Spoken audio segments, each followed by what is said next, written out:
Welcome to our updated guide on how to delete a message for everyone on Snapchat group. Let's walk through the steps together. Step 1. Begin by opening the Snapchat app on your Android device to access your group chats.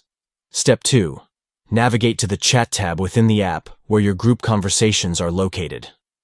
Step 3. Tap on the specific group chat from which you want to delete a message for everyone. Step 4. Tap and hold on the message you wish to remove until a menu pops up on the screen.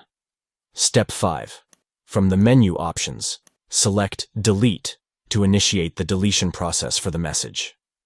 Step 6. Confirm the deletion by choosing OK when prompted to ensure that the message is removed for everyone in the group chat.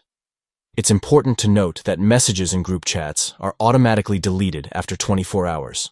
Therefore, by deleting a message manually, it will be removed for everyone in the group, maintaining clear communication and privacy within the group chat. By following these steps, you can effectively manage your messages in Snapchat group chats and ensure a streamlined messaging experience for all group members. We hope this guide has been informative and helpful in assisting you with deleting messages for everyone in Snapchat group chats. Enjoy a more organized and efficient group messaging experience with these simple steps.